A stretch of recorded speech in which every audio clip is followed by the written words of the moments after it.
ابو دجانہ رضی اللہ تعالیٰ عنہ کی ہر روز کوشش ہوتی کہ وہ نماز فجر رسول اللہ صلی اللہ علیہ وسلم کے پیچھے ادا کریں، لیکن نماز کے فوری بعد یا نماز کے ختم ہونے سے پہلے ہی مسجد سے نکل جاتے اور رسول اللہ صلی اللہ علیہ وسلم کی نظریں ابو دجانہ کے پیچھا کرتی۔ جب ابو دجانہ کا یہی معمول رہا تو ایک دن رسول اللہ صلی اللہ علیہ وسلم نے ابو دجانہ کو روک کر پوچھا، ابو دجانہ کیا تمہیں اللہ سے کوئی حاجات نہیں ہے؟ ابو دجانہ گویا ہوئے، کیوں نہیں ہے اللہ کے رسول، میں تو لمحہ بھر بھی اللہ سے مستغنی نہیں ہو سکتا۔ اور رسول اللہ صلی اللہ علیہ وسلم نے فرمانے لگے، تب پھر آپ ہمارے ساتھ نماز ختم ہونے کا انتظار کیوں نہیں کرتے اور اللہ سے اپنی حاجات کے لیے دعائیں کیوں نہیں کرتے؟ ابو دجانہ کہنے لگے، اے اللہ کے رسول، دراصل اس کا سبب یہ ہے کہ میرے پڑوس میں ایک یہودی رہتا ہے جس کی کھجور کے درخت کی شاخیں میرے گھر کے صحن میں لٹکتی ہیں، اور جب رات کو ہوا چلتی ہے تو اس کی کھجوریں ہمارے گھر میں گرتی ہیں۔ میں مسجد سے اس لیے جلدی نکلتا ہوں تاکہ ان گری ہوئی کھجوروں کو اپنے خالی پیٹ بچوں کے جاگنے سے پہلے چن کر اس یہودی کو لٹا دوں،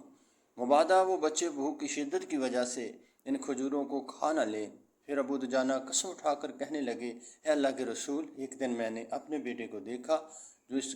گری ہوئی کھجور کو چبا رہا تھا۔ اس سے پہلے کہ اسے نگل پاتا، میں نے اپنی انگلی اس کے حلق میں ڈال کر کھجور باہر نکال دی۔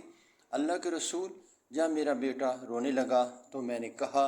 اے میرے بچے، مجھے حیا آتی ہے کہ کل قیامت کے دن میں اللہ کے سامنے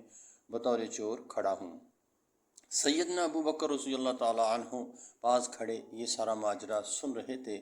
جذبہ ایمانی اور اخوت اسلامی نے جوش مارا تو سیدھے اس یہودی کے پاس گئے اور اس سے کھجور کا پورا درخت خرید کر ابو دجانہ اور اس کے بچوں کو ہدیہ کر دیا۔ پھر کیوں نہ اللہ تعالیٰ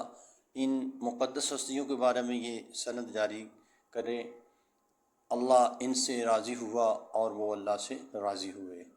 چند دنوں بعد جب یہودی کو اس سارے ماجرے کا پتہ چلا تو اس نے اپنے تمام اہل خانہ کو جمع کیا اور رسول اللہ صلی اللہ علیہ وآلہ وسلم کے پاس جا کر مسلمان ہونے کا اعلان کر دیا۔ الحمدللہ عزیزو،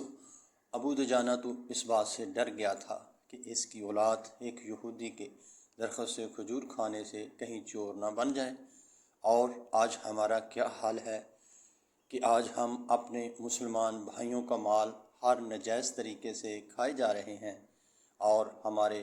کان تک جوں تک نہیں رینگتی۔